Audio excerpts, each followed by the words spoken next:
So guys, we're doing a camera show on jealousy, and I just walked lately eyeball your boyfriend there, or husband, I'm not sure what he is.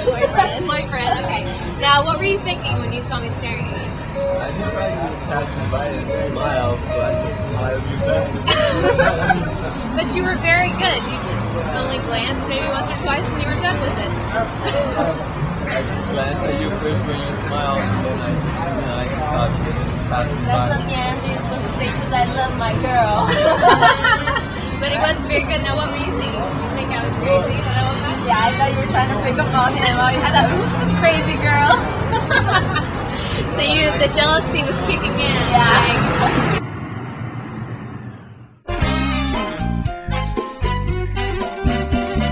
current Miss Los Angeles International and former Miss Black California. I'm the free spirit of the group. I love both men and women equally. Model, and I am your all-American girl. I got my degree in psychology. Doing the show that reminds me every week to not lose my voice.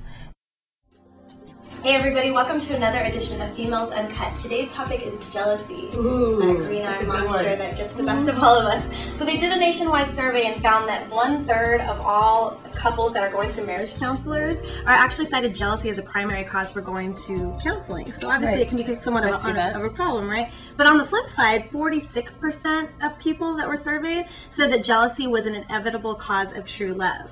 So they're kind of saying that jealousy might need to be there to kind of prove that you love somebody, right? So today we're going to talk about a lot of different aspects of jealousy. We're going to kind of find how prevalent it is, why we think it's prevalent, some of the effects that it can have on relationships, and then maybe some tips, you know, if it gets a little bit out of control, or how to prevent yourself from going to the dark side. Well, as far as a gender, I would say that women and men both experience jealousy. However, women talk about it more with their friends and what happened or with their family. But men act on it, I would say, more. I think it's interesting that you bring that up because there's actually, you know, a lot of people think that jealousy is evolutionary and that it comes from, you know, in the past, we didn't have relationships that long because we didn't live that long, right? And so they think that the reason men get so aggressive is because women, if we're pregnant, we know it's our baby, right? But if a man is, you know, thinking that it's his baby, it's not necessarily so. And so that's why a lot of people think that men have the rage that comes with it because they're protecting their seed, if you will. It comes from day one when we start, when we grow up, what we see in marketing with our friends. You go through school. It's like what society deems is attractive.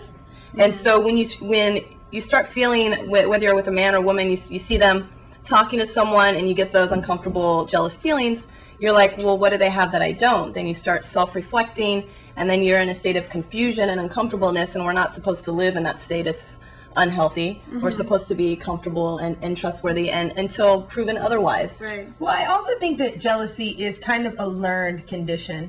I think that, you know, if you've got little Susie Sally and her mom Susie K or whatever, and Susie K flips out on her dude all the time on the phone, so the little baby grows up and sees this all her life. She thinks that that's what a normal relationship is to be. And kind of to second your motion on the media and the level of competition that women have just to be women, you know, because sometimes I think when it comes to jealousy and things of that nature, women compete with women for attention from women more than they compete for attention from men. Because men are going to give you attention as long as you got two hooters and a little yeah. But women, on the other hand, like I'll be very honest with you, as a heterosexual woman, to get a compliment from another woman like, wow, you look great, I feel like $1 million. And if I can get one from a gay man, I feel like $2 million. Okay? But I think we compete to try to impress or out-impress each other, because here's the bottom line. If I can get in your psyche and make you think you're not as bad as me, well, guess what? That's going to get into everybody else's psyche. And if we're on a job interview, they're going to be like, that one girl was more confident.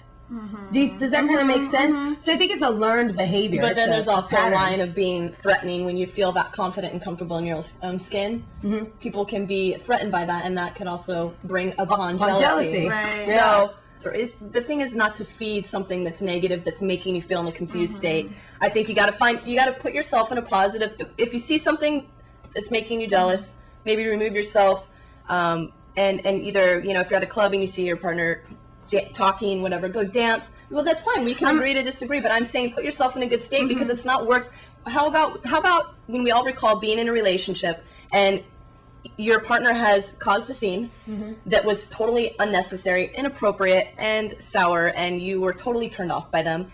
And I think I was that partner. Okay, that's the thing. Maybe you were that partner, and we've all been in a situation growing up. You know what I mean? Not to say we continuously do it or practice it or feed it. Right. But when you are out of that and you figure, look in the big picture, was it really worth all those feelings, or what if I just trust them and do my own thing and feel good, and actually it is attractive and they'll come finding you? And I thought it was interesting. Some of the stuff I was reading about was talking about how there was a shift in jealousy, the way that just the general public looked at it between the 60s and the 70s, which makes sense just from a historical perspective. Hello, people started burning bras. Right. So in the 60s, jealousy was just a normal part of marriage. And of course, it was more targeted at women, saying not to put yourself in a circumstance where you would make your husband jealous. And if he was jealous, to look at it as a sign of his commitment and love for you, right? So you can take that, obviously you don't ever want to go over the brink of jealousy. But then what happened in the 70s is that they started looking at jealousy in general as bad and self-destructive and low self-esteem, which I definitely think that extreme jealousy is like that. But I think unfortunately there's a lot of things about jealousy that can help us. Yeah. Right? So I think it's silly to say, oh, jealousy is bad and it's totally self-constructed, right? Which is not what you're saying. No. But I think that what you're speaking more towards is when it goes over the line. What's the difference between jealousy and competitiveness?